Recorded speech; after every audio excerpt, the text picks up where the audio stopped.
Hello, everyone, and welcome to the Supernatural Substation, your last stop before the unknown. I'm your host, Ellen Pastanio, and my co host, Bernadine Richardson, will be joining me shortly. But first, I have a question. Do you know the Axeman? The Axeman is a serial killer that terrorized New Orleans from May of 1917 to October of 1919 and is still unidentified to this very day. His attacks appeared to target the city's Italian and Sicilian immigrant community, but by August of 1918 the whole city was paralyzed with fear. In the dead of night, this murderer was able to break into a series of Italian groceries and homes, attacking men, women, and children with impunity. Some he left wounded, some were left for dead. Several horrific attacks that didn't target the Italians were also thought to be the work of the Axeman. New Orleanians were terrified. Frank Mooney, police superintendent at the time, suspected that the killer was a murderous degenerate who gloats over blood. At this time, the New Orleans French Quarter, the oldest section of the city, had become an Italian neighborhood. So many Sicilians congregated in the lower French Quarter near the river that the area from Jackson Square to Esplanade Avenue, between Decatur and Chartres, was known as Little Palermo. Despite their many successes, unpleasant stereotypes clung to the Italian immigrants, and some were based in reality. The Sicilians brought with them to America a clannishness and a distrust of the authorities that led them to settle their disputes the old fashioned way, with the vendetta. In New Orleans, vendettas, both personal and professional, weren't uncommon. So many shootings and knife fights occurred along Decatur Street that it was nicknamed Vendetta Alley. It isn't a surprise, then, that New Orleanians initially suspected that the axe attacks on Italian grocers might be connected to a vendetta. But this idea has been rejected because vendetta killings wouldn't have left any survivors, as the Axeman frequently did. Authorities agreed that the attacks were the work of a fiend, a quote unquote Jekyll and Hyde personality. Suddenly, the impulse to kill comes upon him and he must obey it. In other words, what we'd now call a serial killer. According to eyewitness accounts of survivors, the Axeman was a white, working class male in his 30s when the attacks began. From the ease with which he broke into the groceries and his use of a railroad shoe pin as a chisel, the police concluded that he was an experienced burglar. A close examination of the attacks perpetrated by the Axeman suggests that not all the assaults attributed to him were actually his handiwork. And while it was clear that someone was definitely targeting the Italian community of New Orleans, some of the verified murders were people of other ethnicities. The historical record recognizes the following people as definite victims of the Axeman. On May 23rd, 1918, Joseph Maggio, an Italian grocer, and his wife Catherine were attacked while sleeping inside their apartment at the corner of Upper Line and Magnolia Streets, which, by the way, is not in the French Quarter. The killer broke into the residence and cut the couple's throats with a straight razor. Catherine's throat was cut so deep that her head was nearly severed from her body. The killer then struck both victims with an axe. Joseph survived the attack, but died minutes after being discovered by his brothers Jake and Andrew. Police found the bloody clothes of the murderer in the apartment, as he had obviously changed into a clean set of clothes before fleeing the scene. During the early morning hours of June 27, 1918, Louis Bessemer, not Italian, and his mistress Harriet Lowe were attacked in private quarters at the back of Bessemer's grocery, located at the corner of Dergemois and La Harpe Streets. Bessemer was struck with a hatchet above his right temple, which resulted in possible skull fracture. Lowe was hacked over the left ear and left with one side of her face permanently paralyzed. The couple were discovered later that morning by a bakery wagon driver who had come to the grocery on a routine delivery. The axe, which belonged to Bessemer himself, was found in an adjacent bathroom. Robbery was said to be the only possible motive for the crime, yet no money or valuables were removed from the scene. During the early morning hours of August 5th, 1918, 28-year-old Anna Schneider, who was 8 months pregnant, awoke to find a dark figure standing over her bed and was immediately bashed in the face repeatedly with a blunt object. Her scalp was cut open and her face covered in blood. Anna was discovered by her husband, Ed Schneider, as he returned late from work. Anna claimed that she remembered nothing of the attack and gave birth to a healthy baby girl 2 days later. Ed confirmed that nothing was stolen except $6 or $7 from a wallet. The windows and doors of the couple's apartment did not appear to have been forced open, and the authorities concluded that the woman was most likely attacked with a lamp that had been on a nearby table. Lead investigators began to publicly speculate that the attack was related to the previous Maggio and Bessemer incidents. On August 10, 1918, Pauline and Mary Bruno awoke to the sound of a commotion in the adjoining room where their elderly uncle, Joseph Romano, resided. Entering the room, the sisters discovered Romano had taken a serious blow to his head, which resulted in two open cuts. The assailant was fleeing the scene as they arrived, and they were able to distinguish a dark-skinned, heavy-set man who wore a dark suit and slouched hat. Romano died 2 days later. Authorities found a bloody axe in the backyard and discovered that a panel on the back door had been chiseled away to provide the killer entry. On the night of March 10, 1919, Italian immigrant Charles Cotamilia and his family, wife Rosie, and infant daughter Mary, were attacked in their residence at the corner of Jefferson Avenue and 2nd Street in Gretna, across the river from New Orleans. On hearing screams from the family, a neighbor rushed across the street to investigate. He discovered the family had all been attacked by the Axeman. Charles and Rosie had both suffered skull fractures from blows caused by an axe, which was found on the back porch. Infant Mary was killed in her mother's arms, blood to the neck. Nothing was stolen from the house, but again police found that a panel on the back door had been chiseled away. Charles and Rosie survived the attacks. On August 10, 1919, grocer Steve Boca was attacked as he slept in his bedroom by an axe-wielding intruder. Boca awoke during the night to find a dark figure looming over his bed.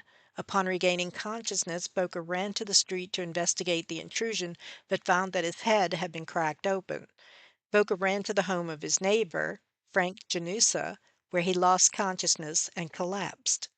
Boca recovered from the attack, but could not remember any details. Nothing had been taken from the home, and yet again a panel on the back door of the home had been chiseled away. On the night of September 3, 1919, Sarah Lawmen was attacked in her apartment. Neighbors came to check on the woman, who lived alone, and broke into the home when Lawmen did not answer. They discovered the 19-year-old lying unconscious on her bed, suffering from a severe head injury and missing several teeth. The intruder had entered the apartment through an open window and attacked Laumann with a blunt object. A bloody axe was discovered on the front lawn of the building. Laumann later recovered from her injuries, but could not recall details of the attack. On the night of October 27, 1919, the wife of Mike Pepitone was awakened by a noise and stepped to the door of her husband's bedroom in time to see a large, axe-wielding man fleeing the scene. Pepitone had been struck in the head and was covered in his own blood, and blood was splattered all over the room. Pepitone's wife, a mother of 6, was unable to describe any characteristics of the killer. The Pepitone murder was the last of the alleged Axeman's victims. And the Axeman liked jazz. On March 13, 1919, a letter purporting to be from the Axeman was published in a New Orleans Picayune, saying that he would kill again at 15 minutes past midnight on the night of March 19th, but would spare the occupants of any place where a jazz band was playing. That night, all of the city's dance halls were filled to capacity, and professional and amateur jazz bands played at parties at hundreds of houses around town. There were no murders that night. The text of the infamous letter, which has been compared to the taunting missives allegedly penned by Jack the Ripper and sent to the investigators at Scotland Yard during his murder spree, reads as follows. Hell, March 13th, 1919. Esteemed mortal, they have never caught me, and they never will. They have never seen me, for I am invisible, even as the ether that surrounds your earth. I am not a human being, but a spirit and a demon from the hottest hell. I am what you Orleanians and your foolish police call the Axeman. When I see fit, I shall come and claim other victims. I alone know whom they shall be. I shall leave no clue except my bloody axe, besmeared with blood and the brains of he whom I have sent below to keep me company. If you wish, you may tell the police to be careful not to rile me. Of course, I am a reasonable spirit. I take no offense at the way they have conducted their investigations in the past. In fact, they have been so utterly stupid as to not only amuse me, but His Satanic Majesty, Franz Joseph, etc. But tell them to beware. Let them not try to discover what I am, for it were better that they were never born than to incur the wrath of the Axeman. I don't think there is any need for such a warning, for I feel sure the police will always dodge me, as they have in the past. They are wise, and know how to keep away from all harm.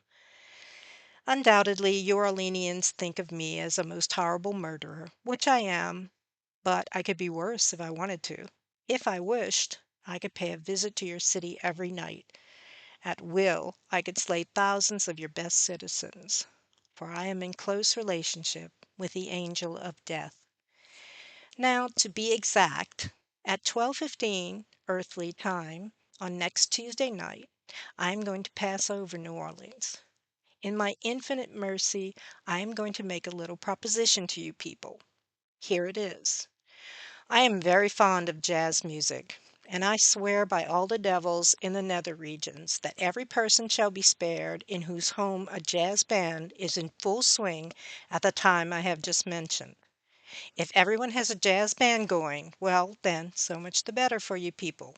One thing is certain, and that is that some of your people who do not jazz it out on that specific Tuesday night, if there be any, will get the axe.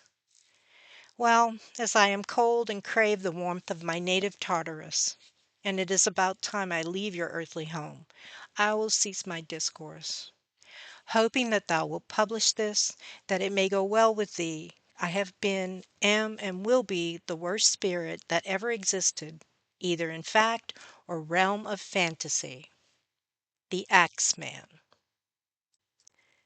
The Axeman was never caught or identified, and his crime spree stopped as mysteriously as it had started. Or did it? Evidence from police records and newspaper accounts show that he may have struck elsewhere in Louisiana, killing Joseph Sparrow and his daughter in Alexandria in December 1920, Giovanni Orlando in DeRidder in January 1921, and Frank Scalise in Lake Charles in April 1921. The killer's MO at the scene of these crimes was the same: breaking into an Italian grocery in the middle of the night and attacking the grocer and his family with their own axe. The axeman then truly disappeared from history. But even a diabolical spirit has to rest his head somewhere, right? The haunted hotel on Ursuline Street in New Orleans claims that the axeman not only stayed there, but also worked for the hotel during his murderous dominion over the city. According to their website, quote, reports of being haunted initially date back to 1918, when New Orleans' infamous serial killer, the Axeman, left a bloody trail through the city. Confirmed reports have verified that the Axeman lived in the hotel during the murders. Renting one of the back rooms in the slave quarters, the Axeman was the handyman of the property and led a very unassuming life. While remodeling a few years ago, we found a bloodied axe hidden in the corner of the old attic. It is now on display in our lobby for hotel guests to view and ponder.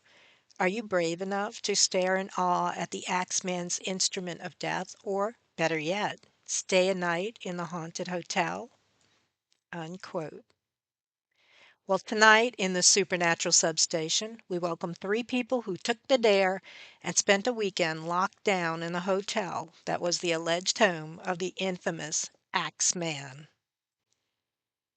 Misti Gaither is a psychic medium, paranormal researcher, and host of the YouTube show Quest, a journey into true crime and the paranormal. She is a well known New Orleans local and an advocate of the local LGBTQ plus community. Misti helped coordinate the first upstairs lounge ghost investigation and played a crucial role in garnering worldwide attention for the 1973 upstairs lounge fire, a tragic crime committed against the New Orleans gay community that is second only to the infamous Stonewall event. Misti's efforts in identifying the upstairs dead and locating their forgotten graves helped to bring long awaited closure to their families and friends. Today, Misti continues her quest into unsolved crimes and investigating the reality of the paranormal. Carrie Roy is a renowned psychic reader and medium with over 40 years of professional experience and has gained a reputation for her empathy as well as her accuracy. She is internationally acclaimed as one of the best psychics by outlets such as the BBC and the Travel Channel, who have featured her in multiple documentaries and TV shows featuring the paranormal and the unexplained. And my co host, Bernadine Richardson, founder of the Louisiana State Paranormal Research Society, was also part of that lockdown. She and our guests will be joining me in the substation after a quick break. So don't go anywhere, or the Axeman might get you.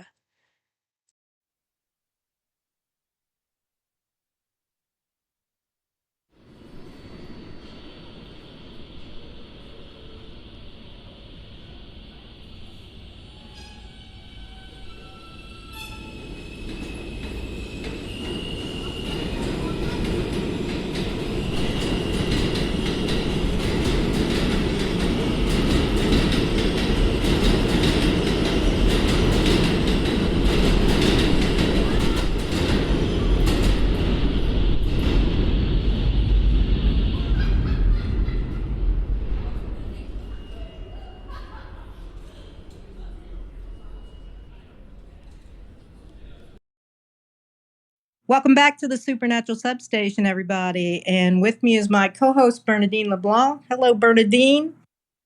Hey, everybody. How are you? I'm great. Hope Well, everybody's doing good out there in the crazy rain. yeah, I wish it would rain more here. Send some of that my way. just for me, over my house. So you survived the haunted hotel Axeman investigation, right? Yes, I did. Oh, good. Well, we have our guests waiting and we're going to hear all about it. I want to hear everything since I didn't go. But with us is Misti Gaither. Say hello, Misti. Hey, how's everybody doing? I hope they're doing good. And Miss Carrie Roy. Hey, how's everybody doing tonight? Welcome back, both of you, to the show. Thanks for coming on.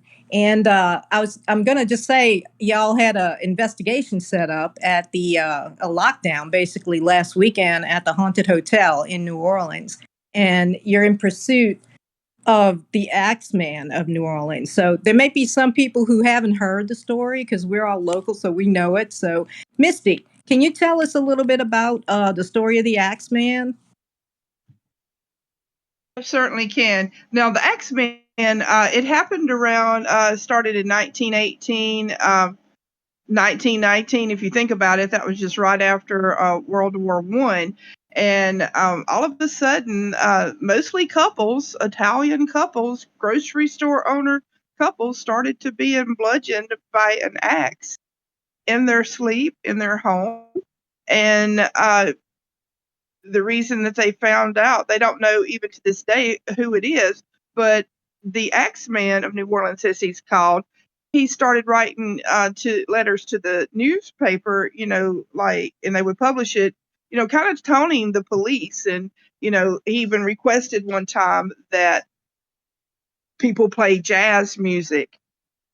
If he heard the jazz music from your home, that he would not, kill in that particular home.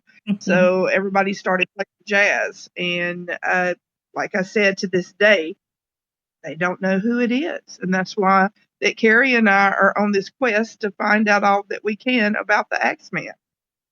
Well, yeah. Go ahead. Oh, no, I was just going to say that threw the city into a tizzy. I mean, people were absolutely freaked out.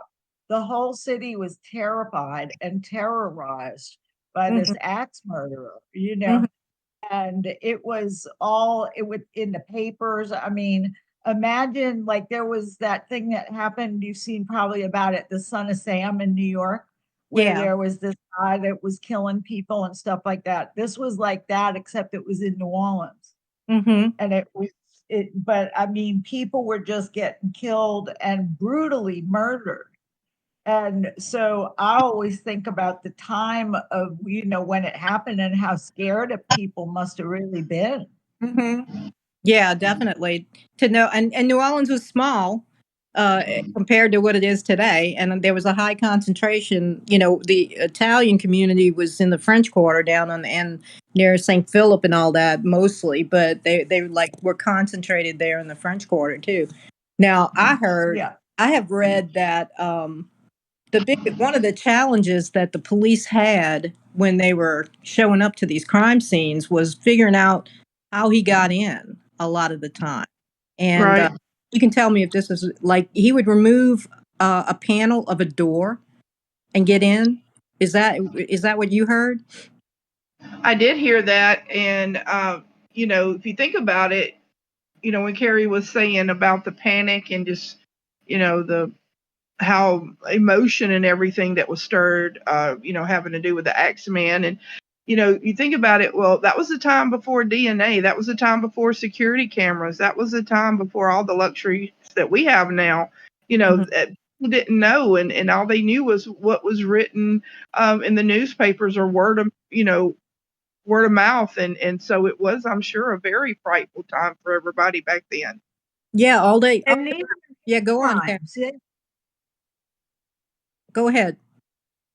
no, they were hate crimes because it was predominantly hit the Italian uh, population. And so it was really, I've always felt that it was like hate crimes. Yeah, because it was directed. I think they started with a grocer or something like that. Yeah, it was targeting a particular ethnic group. Yeah, and that's why a lot of people, through the years, when they've looked back at it, they want to ascribe it to the mafia or, some sort of grudge between, among Yeah. the Italians themselves. But there were just too many weird elements. Like you were saying that the newspaper was the only source of information or word of mouth, I guess. But I guess Yeah. it didn't help matters when he wrote a letter to the newspaper, a la Jack the Ripper from Right. hell. Yeah. And yeah, you want to talk about that, Misty? He wrote that letter telling them you better play jazz. Well, yeah, and if you think about it, it has the phrase on there from hell, and that is one of the things that Jack the Ripper used in letters was, Mhm. that from hell. Yeah. And right. And I mean, I have such a wide theory about the Axeman. I don't think this was his first rodeo in killing. Um, I think that this was definitely done somewhere else. Some people believe, agree with that, and some people don't. I guess that's why I'm on this quest to see if that in fact happened somewhere else. Because if you think about it, there's lots of unsolved axe murders throughout the country. Right. We spoke about that a little bit the last time you were on, Misty, and you were talking about how you're looking basically at the railroad routes, at the time that were active at the time in the U.S. And you're not the only person. I think there's even a book on it, right? That kind of looked at it and said, well, there's a serial killer. It could be just one guy or one woman, but following, just taking the train, jumping on the train, and just because all these murders happened nearby to trains, and I guess in New Orleans it would have been the Union Station, which was right down, in the middle of town. I don't know, it's by Tulane Avenue. I'm trying to think of where it was, but Yeah. Union Yeah. Union Yeah. Like Station. that. Yeah, but they also had freight lines too that avoided the station and just went. So some of them tracks still exist. Actually, they go through like the middle of the Bywater and all those old freight tracks. So it could be. I mean, he hung around for a while, and so y'all believe or it is widely believed, that when he was here doing his thing, that he was staying at the Haunted Hotel, what's now the Haunted Hotel in New Orleans. Is that right? That's what Yes. it is alleged. And let me tell you, I know from staying there before and doing investigations that we did stay in the Axeman's room, and it is one of the most haunted. There's two other rooms that's not in the courtyard, but in the main building that are to me, they have a lot of activity too. But the Axeman this weekend didn't disappoint, and the person that stayed in that room there had a lot of activity going on. Wow.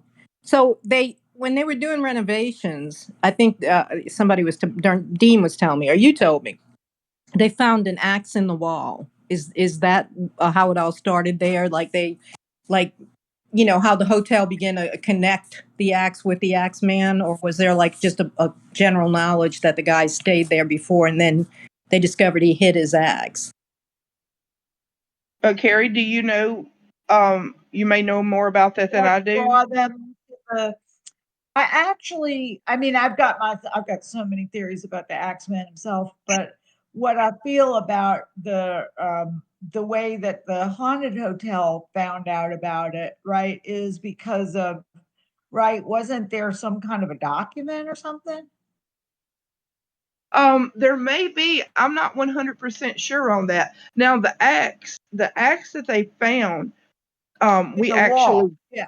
right, and we actually took pictures with it this weekend. Mm. Some of us did, but what's interesting is that out of the 5 or 6 different sites that he murdered someone, the Mhm. axe was found at every site but one.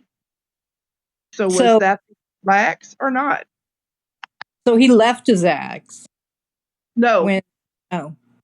no, the axe was already there because Oh, I oh, think oh. it, yeah, and Okay. he would just use the axe that was at the home because that was a like something that was used frequently back in Yeah, it was those days. common. Yeah, it was common for people to have that because they still had like wood burning stoves Yeah. and stuff. Yeah.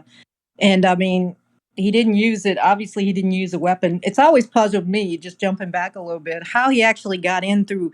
Because we're talking about those old doors, which are Right, like picture the panel stacked 3 or 4, but you'd have to be like a dwarf or something, to get in.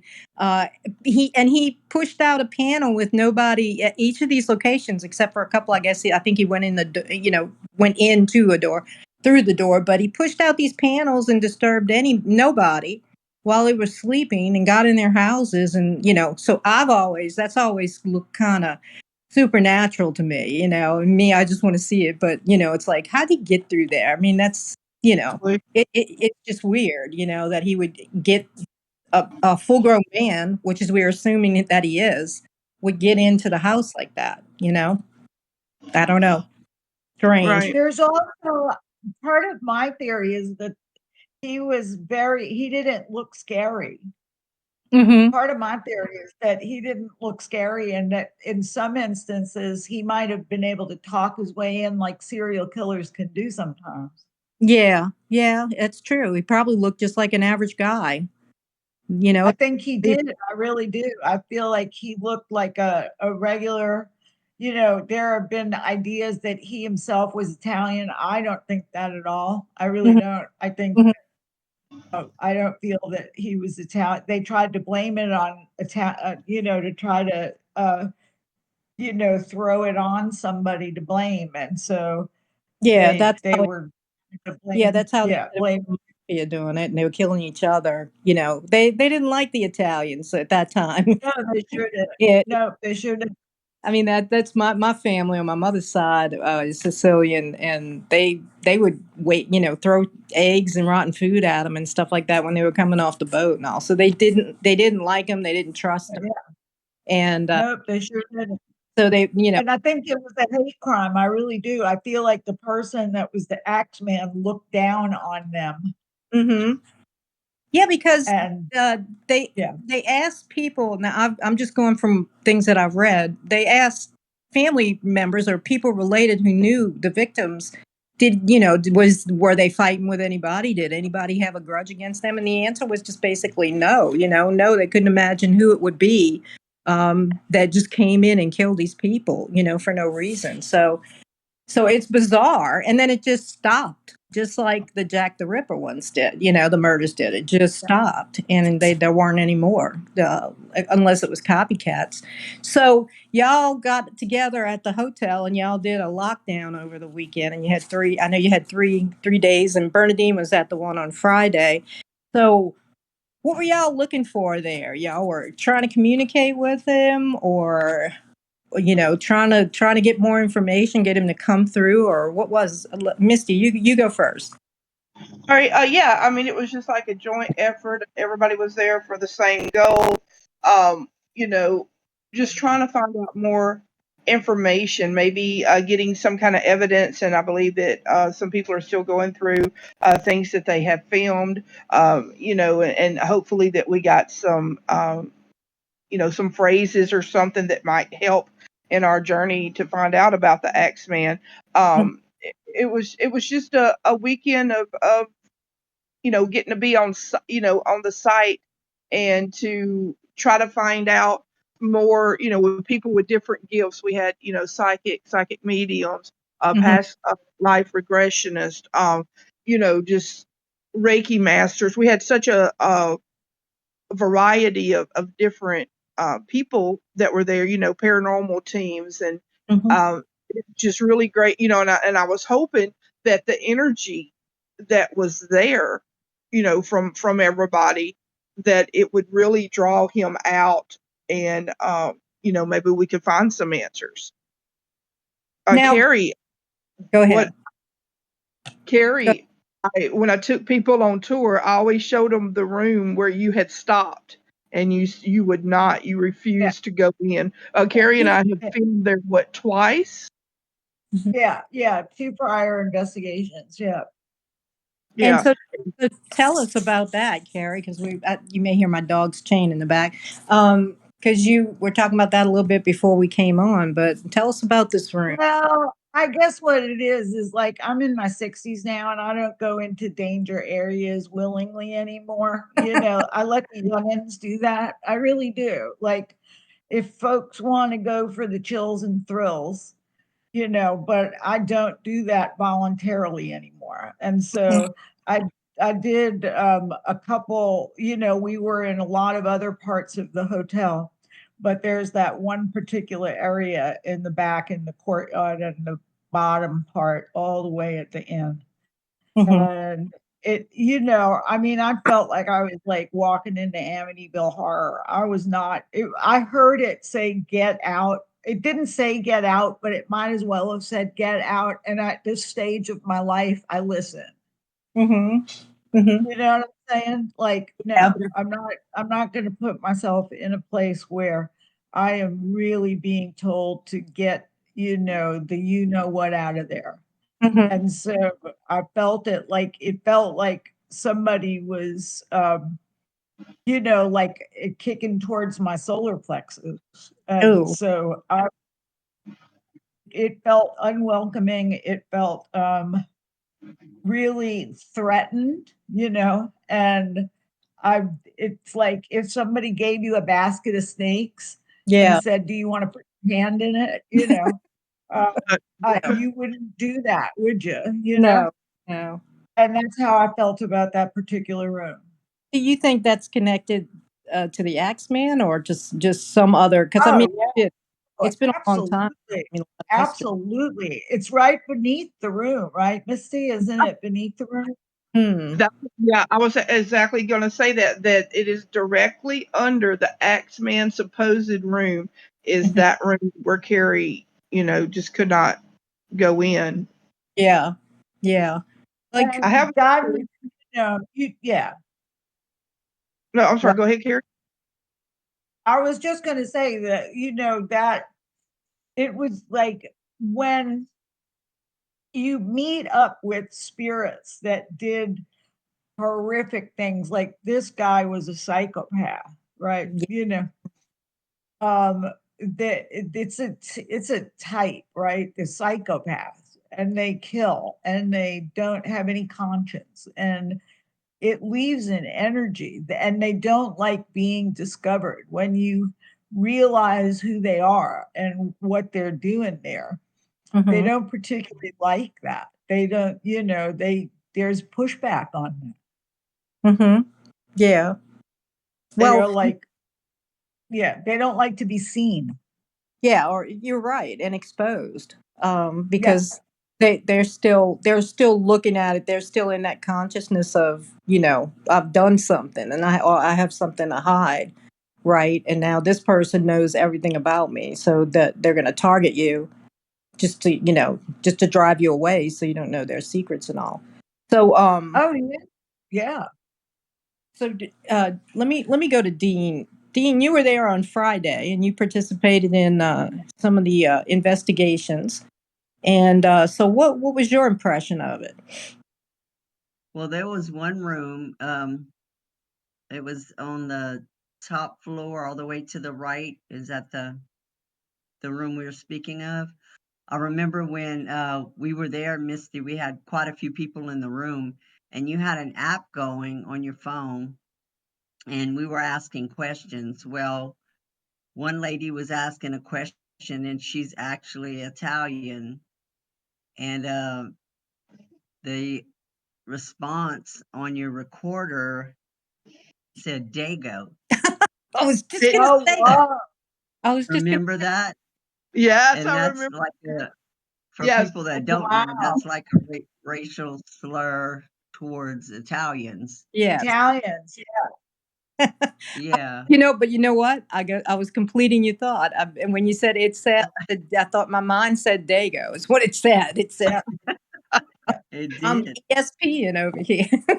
I mean, I don't know. I don't remember if she said she was Italian or not, but she's dark yeah, she complected was. and Mm-hmm. Yeah, she was Italian. But yes. so yeah, it did say that. So I wouldn't think that even on an app that would be programmed in a phone, in an app. Mm-hmm. Yeah, No. That word, got to be genuine. that word. And then a Yeah. Yeah. couple of times it called Catherine the B word.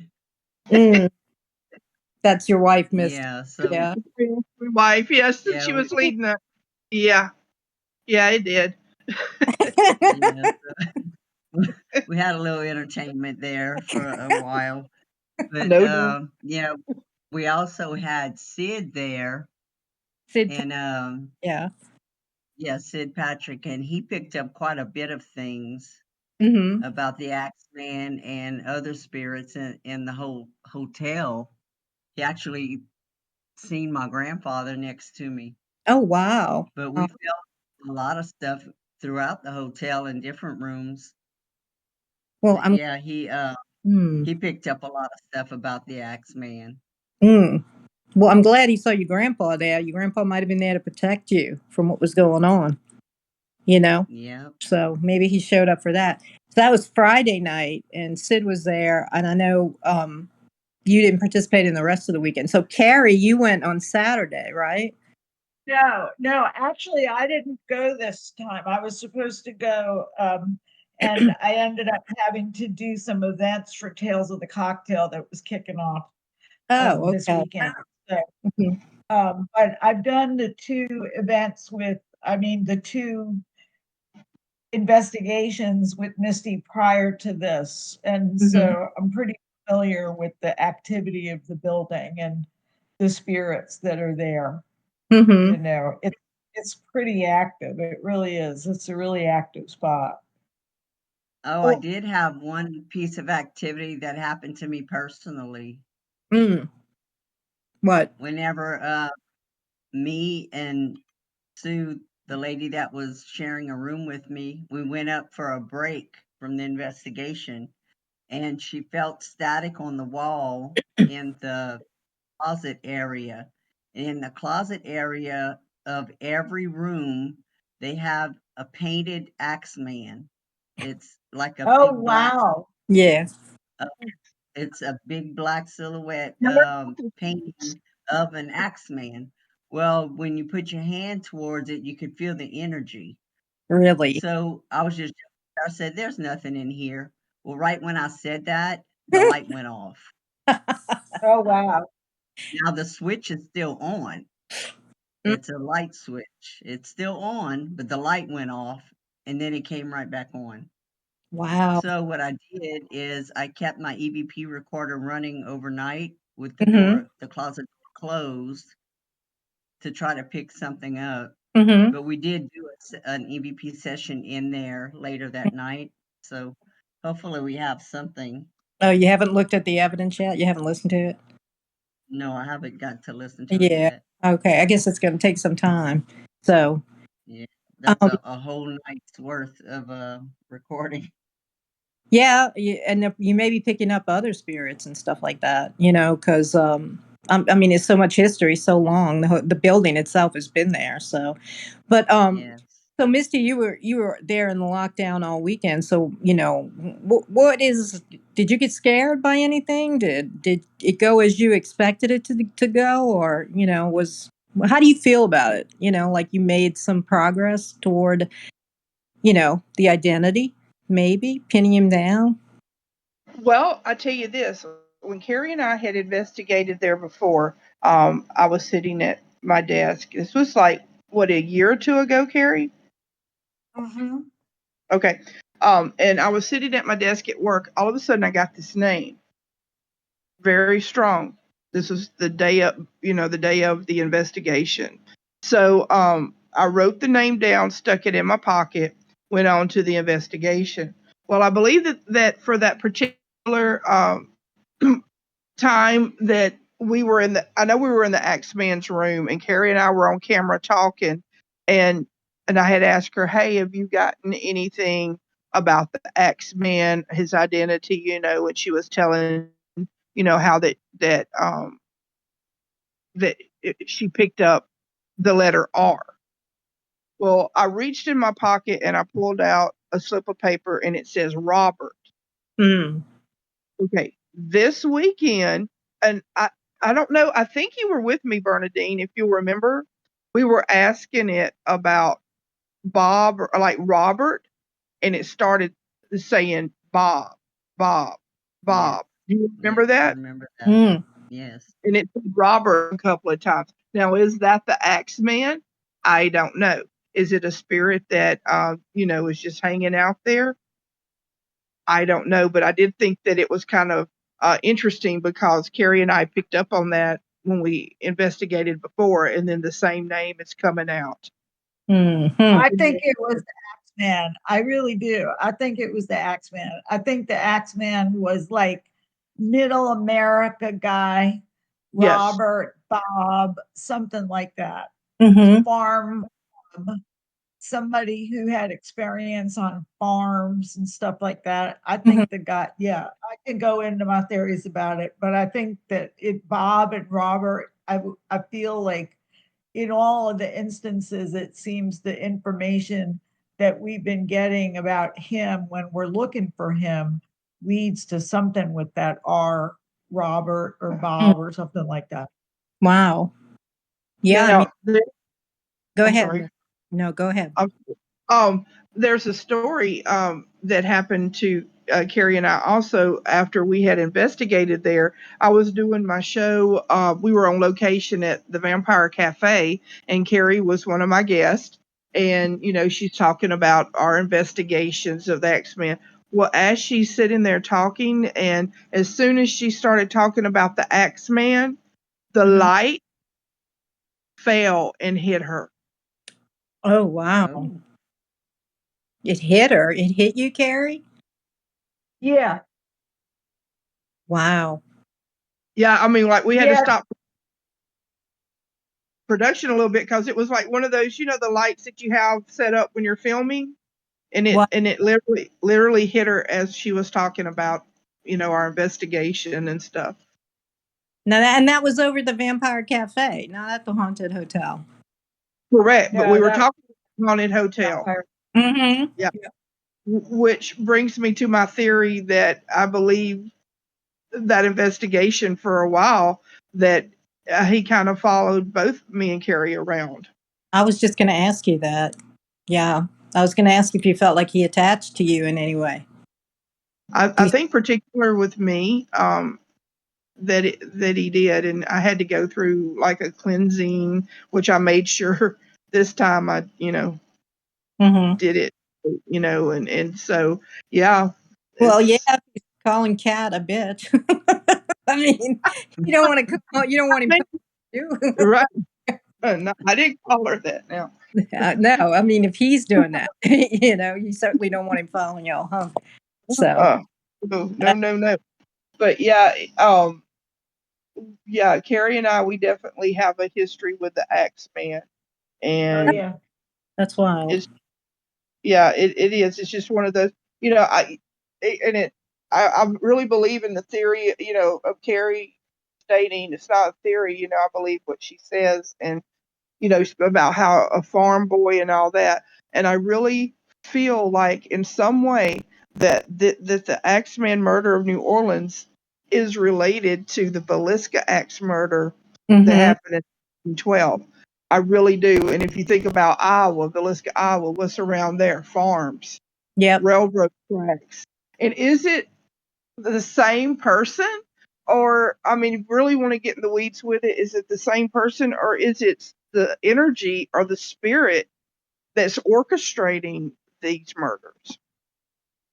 Yeah, because there's murders all along the railroad track. I mean, around the time, or within those years, and when he was Well, that's the active. same. Yeah, Go ahead, Kat. That's the same thing as like truckers, with serial killers going along truck routes. It's availability and accessibility. And you can get in there and you can get out of there. And so for a serial killer, anything along a major artery is a good place, because then they can they do their business and they can move on down the road. Right. Hop back on the train, jump in the boxcar, and just go with the train wherever it's. Yeah. And you brought up Villisca, and these two, the weapon itself is, and you like true crime and all, Missy, but it's like one of those intimate weapons. Like if you shoot somebody with a gun, you can stand feet away from them, just shoot them, shoot at them. But with something like a knife or an axe or something that you're bludgeoning with, you have to get in close to somebody, and a lot of times people don't get murdered because the criminal or whoever's committing the act has second thoughts about it. They can't get in there and look in their face. But swinging an axe, and in Villisca, you're talking about dead children. Yeah, There's 6. horrible about that. Yeah, and then you have to think too. Now, one of the things, like in Villisca, there were 6 children, 2 adults, so 8 people total. The murder happened at night, and no neighbors or anybody heard anything. Yeah. Allegedly. Okay. And if I remember correctly, and please, anybody, correct me if I'm wrong, that they didn't hear these murders either. Right. That's what I'm saying. That's what I was saying in the beginning. It's like he comes in through a wooden door, or, through primarily through the doors, through literally chiseling out the door. So how did nobody hear that? Exactly. For a long time, I mean, I was just thinking this has to be something supernatural, or it's some kind of, it's a human, but with some sort of familiar attached that's, making it quiet, or, going before the murder and opening the door, working, whatever, cracking out, putting the crack through the door, opening up the panel and letting him in. That's, for a long time, I thought there had to be some supernatural element to it. And obviously, that's not even talking about what probably was demonic that was attached to this person, So Yeah. how can nobody heard? And New Orleans houses, if it's a shotgun double, they're sharing a wall, and every room is the same. Basically, like it's likely that if you're sleeping, your bedroom's the third room in a shotgun, the people next door, it's the same setup, So how could they not hear anything? He literally, I mean, got in, got out, and nobody heard. Nobody heard a damn thing.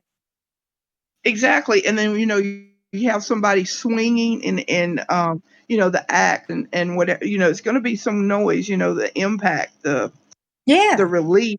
And, like even in Valeska, the next door neighbor, I believe her name was like Mary Pickham, something like that.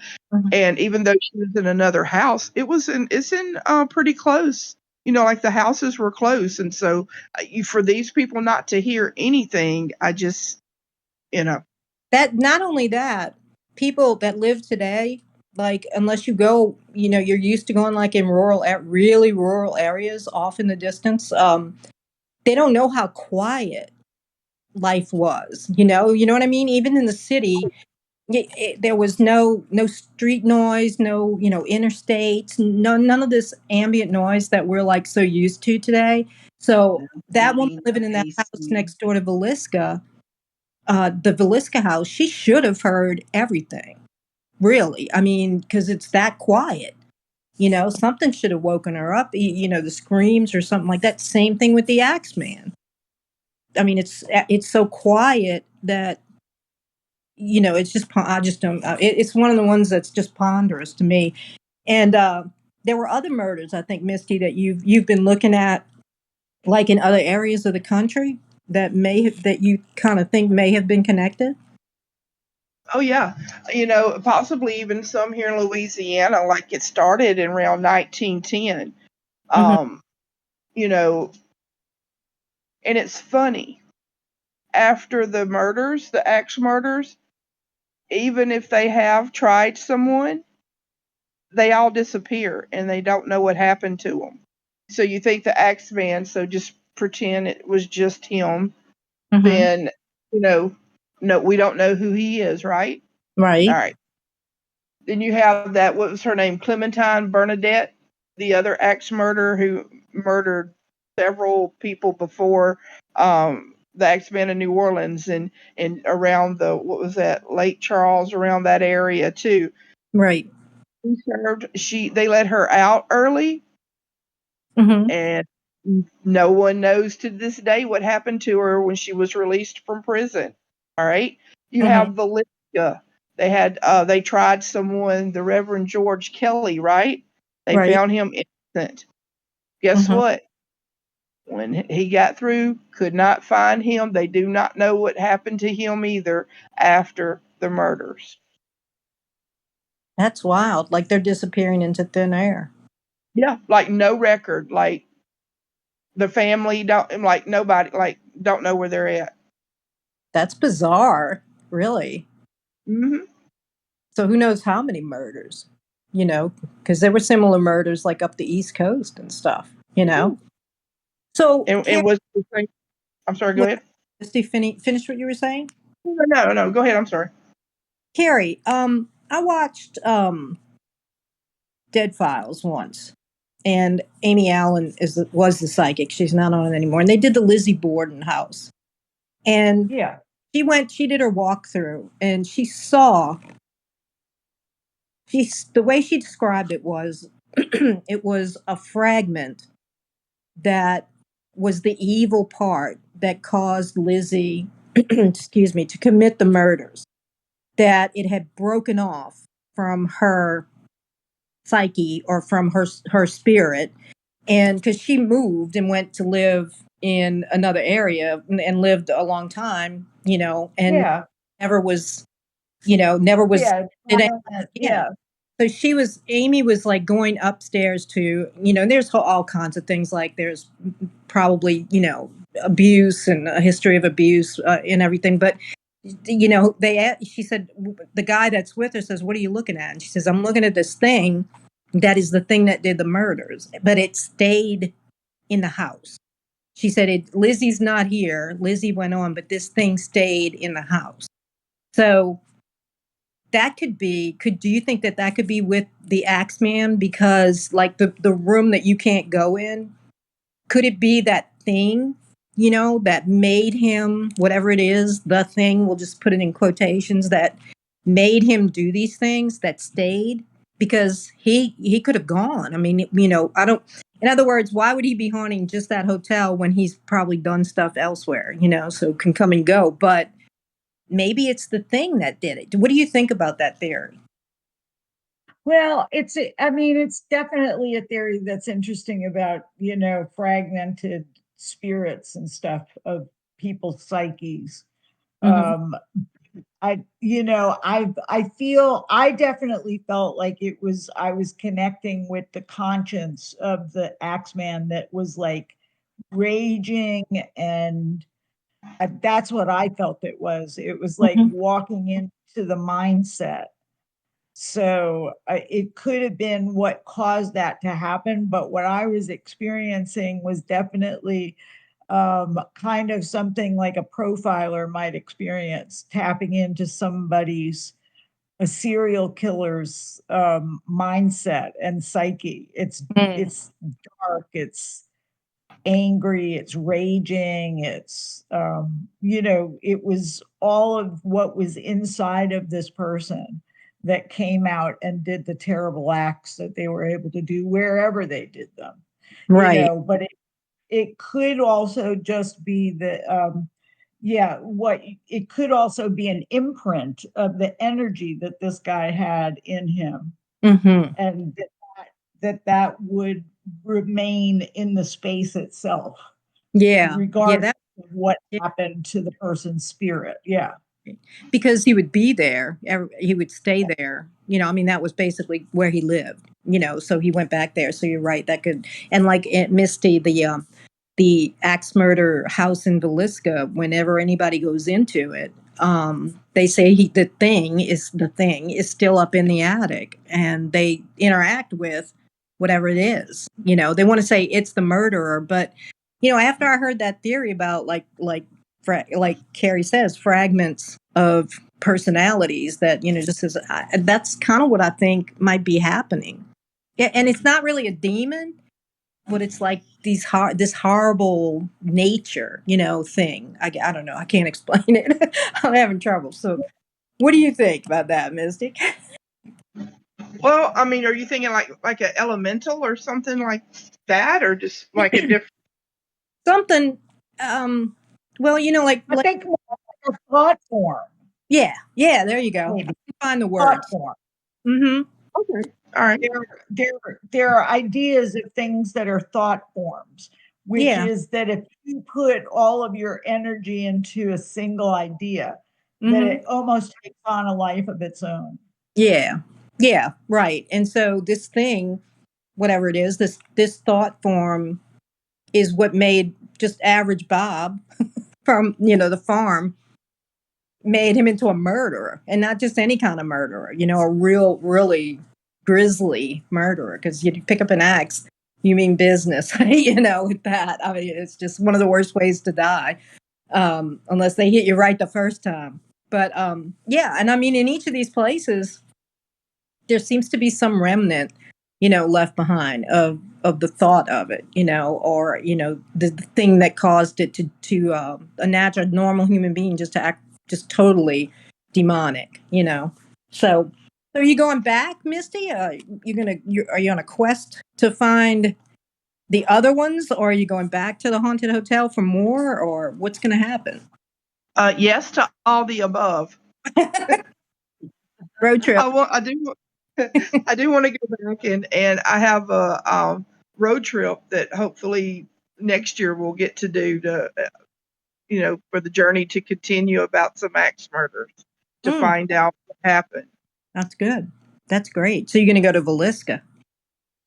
It's on the bucket list. That's cool. That would be great. Are you going to go, Carrie? I probably will not, only because I've got little animals, so I don't travel as much as I used to. But I will definitely be avidly, seeing what Misty's doing with that and keeping in contact with her as she's doing the investigation. Mm-hmm. Now, Yes. there's a theory that the murder stopped. Now, this is the theory that kind of leans toward a mafia hit type thing. But the murder stopped, and there was one more that happened in California. Like, the murder stopped here, and the person that moved to California, I think, now I don't have any notes in front of me, but I think his name was Charles Mumford. It was a Mumford. And there's another ghost Oh, that's Mumford. But yeah, because they stopped here, but Charles Mumford lived here and was somehow connected to the people that got killed. So now I'm just going, like I said, by what I can remember. So he must have left or ran away, or they think he's the one that the Axeman was really looking for. But he moved to California and he got killed over there. He got killed with an axe over there. I believe it's with an axe, but he did get killed. He got murdered, and then everything really did stop. I mean, by that time, nothing had happened. Nothing continued to happen in New Orleans. You figure he's gone, but the guy that was from New Orleans went to California and got killed. So that's when people say, "Oh, it was just a mafia hit job," because they point to that. Yeah, no, no, no, no, no, no. Mhm. I don't think it was a mafia hit job at all, at all, at Right, all. It right. was just straight up That's just psychopathic. one story. That's just one of the stories that floats around being attached to the whole story. So I just wanted to see what you thought about that. Yeah, I think this guy was a straight up bloodlust killer who went like a rampage killer. Hmm. And back then, if you wanted to kill really effectively, you pick up something like an axe and that'll do it. Yeah, You can a man with an axe is a killing machine.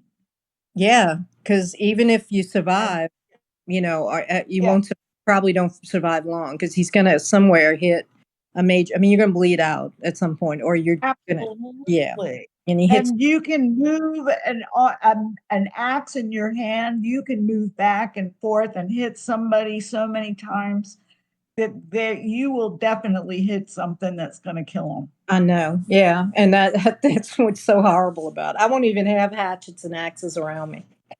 I don't like them at all. I don't because they're But always keep one in the attic, though. yeah, for sure. Down in New Orleans, you got to have one in an attic to bust out in case it floods. So I'm true, Yeah. true. circle back to Bernadine. So, what's your impression of the whole weekend, Dean? What do you think?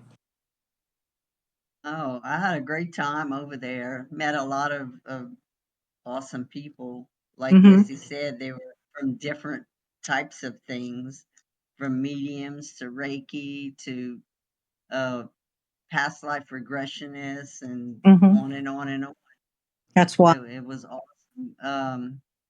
Yeah, I'm hoping that we pick something up. I mean, with all the investigators there and all the equipment we had, hopefully somebody captured something that we Hmm. can give to Misty to continue her quest. Well, yeah, Misty, you gonna let us share some of the evidence on our show and maybe come back I, on and play some of it? I'd be happy to. I can't wait to see what everybody caught. I mean, we had, like you said, we had so many people there recording and doing the Yeah. EVPs and stuff. So I'm sure somebody got something. I know we have a picture of a bed actually slid during the night Really? where, yeah, like the beds are very heavy that you just can't. Uh, anyway, they posted it on Facebook, so that was kind of You cool. mean the whole bed itself? Because these Yeah, beds are huge. it jarred over. Yeah, it Wow. jarred over. Yeah. Like you're feeding him with so much energy. You're feeding it with so much energy that it's able to, do stuff like that. Oh, So the that's quest why can. that's wild. And those beds are heavy because I went and looked at the rooms and stuff. Those beds are heavy. So if you Oh want to be yeah. folks, go stay at the haunted hotel. My goodness, what was it before it was the haunted hotel? Do you know? Well, was it part of the convent or something, Carrie? I don't know. I'm Yeah, I don't thinking know it was either. part of It's the convent. Yeah, it's so close to Ursuline Convent, and it's also Hmm. close to La Laurie House. It's in the same block, but around the corner of La Laurie, or it might be a block over. But that's a lot of history right there. That could be anything. Oh, yeah, that area. Yeah, it Mhm. totally is. Well, guys, I appreciate you coming on and telling us all about it. I can't wait to hear the evidence. I want to know what you found. I hope he doesn't come and bother y'all, any of you, including Bert. I Yeah, know. for I know if Kat could have seen him, she'd have kicked his butt. she would have. Just show yourself to me. You're tough when you're invisible. Yeah. Right.